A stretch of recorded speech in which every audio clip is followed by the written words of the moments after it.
Si vous savez pas c'est qui, non, c'est aucun président, c'est pas Cristiano Ronaldo, c'est pas Messi. C'est Anthony. Ça, c'est les images d'Anthony qui vient de signer au Betis. Mais s'il vous plaît, regardez la foule pour Anthony et sa prolongation. Du coup, qu'il est plus en prêt et qui appartient aujourd'hui au Betis Séville. On a beaucoup rigolé sur ce joueur. Plein de mèmes. On n'oubliera pas la fameuse photo. Mais au Betis, il l'aime parce qu'il a été très performant la saison passée lors de son prêt. Et c'est sorti comme quoi Anthony aurait décliné une offre du Bayern. Le plus fou, c'est que le Bayern avait proposé de lui doubler son salaire. Et il a déclaré « J'avais donné ma parole au Betis, tout était presque bouclé.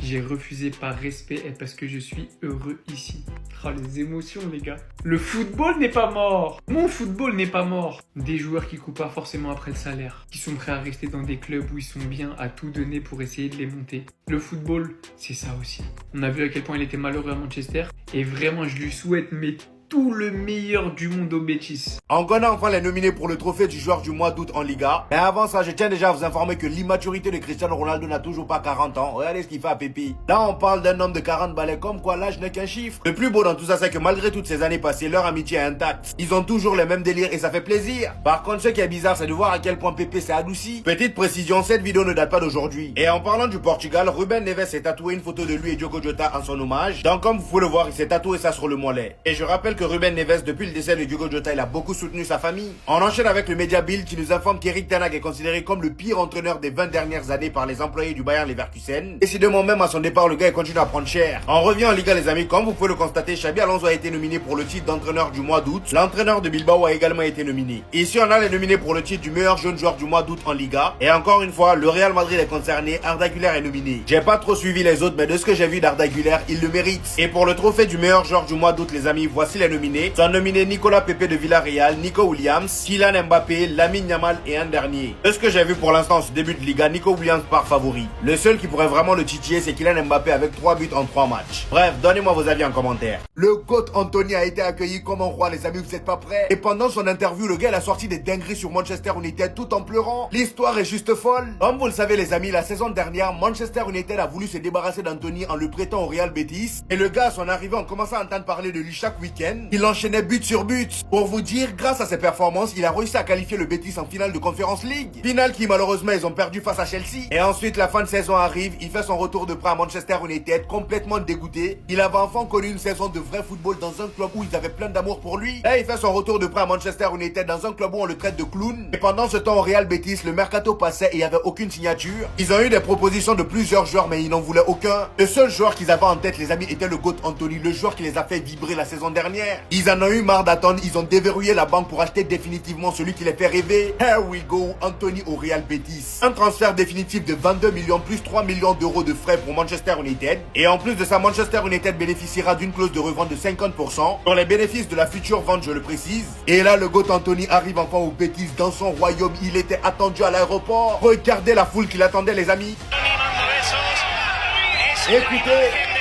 Écoutez, c'est pas tout. Les supporters étaient présents. Tellement il y avait du monde, il a même été obligé d'être escorté. Enfin, il est reconnu à sa juste valeur. Pour sa vidéo de présentation, il a fait son geste technique phare. Et lors de son interview, il a fondu en larmes en disant ce qui s'est passé à Manchester United. Je suis le seul à savoir à quel point c'était difficile. Je m'entraînais séparément, mais ça fait partir de la vie. Je savais que ce moment-là viendrait. J'ai toujours été clair, mon premier choix c'est le Real Betis ou rien. Tous les jours, j'étais anxieux. Quand nous avons su que j'allais venir, j'en ai parlé à ma mère et ma soeur. Elles ont pleuré. Waouh. Officiel, Al Nasser signe à Al Nasser, donc le club de CR7. En gros, lui il s'appelle Al Nasser et il signe à Al Nasser. Voilà. Ah ouais, en fait c'est drôle, mais de là en faire une vidéo, je crois que. En fait j'étais hype quand j'ai fait la vidéo, je me suis dit ça va être trop drôle. Je vais dire Al Nasser signe à Al Nasser et les gens vont rigoler. Là en fait. En plus, il faut tenir une minute. Ouah, en fait, une blague, tu vois, si ça dure 2 secondes, 3 secondes, une blague comme ça, voilà, bon, on en rigole. Une minute, qu'est-ce que je vais dire? Il reste 30 secondes. Les gars, je suis désolé. Hein. Je suis désolé, mais c'est le jeu. Voilà, c'est le jeu. Il faut que je parle. Peut-être essayer de noter sur 20 la blague. Enfin, c'est même pas une blague, en vrai, c'est la vérité. Il signe vraiment. Hein. C'est pas une blague. Ce joueur signe vraiment. Hein. Il aurait pu avoir un nom de famille un peu plus long. Comme ça fait tenir un peu plus. Ah, mais non, parce que s'il a un nom de famille plus long, c'est plus la même blague. La blague, elle marche plus. quand même, c'est assez drôle. C'est comme si Lionel Messi signait à Lionel Messi. Genre, il y avait un club qui s'appelle Lionel Messi. Là, c'est hyper drôle. Cristiano Ronaldo, il signe à Ronaldo. Là, c'est hilarant. En fait, vous rigolez pas juste parce que c'est un nom d'arabe, tout ça, ça vous fait pas rire. Oui, bon, les arabes, tous Nasser, Al-Nasser, ça vous fait pas rire. Si c'était un nom Dupont signe à Dupont, ah là, on se serait marré. Bah, c'est ça le problème en fait avec vous. C'est que vous rigolez pas tout le temps. Vous rigolez que quand ça vous arrange. Bah, moi, ça m'arrange pas qu'on rigole sur ça maintenant. En fait, non, c'est un plus drôle. Voilà, c'est un plus drôle. Pourquoi vous rigolez? Parce que c'est un arabe qui s'appelle Al-Nasser et qui signe à Al-Nasser, c'est ça? C'est pour ça que vous rigolez. Maintenant, c'est plus drôle. On annule la blague.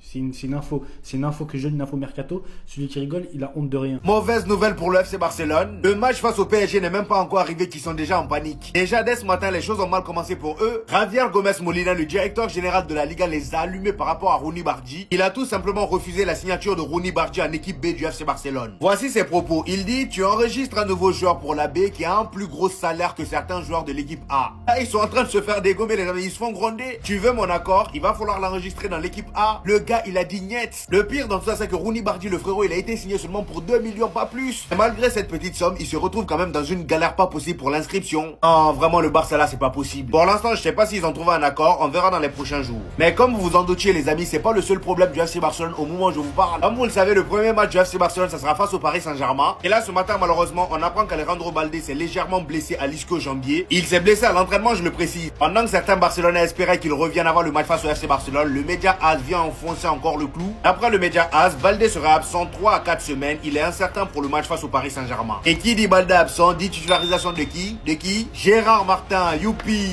Franchement, les Barcelonais, bon courage. Même si Gérard Martin, ces derniers temps là, il est pas mal. Et là, j'en vois certains dans les commentaires paniquer déjà.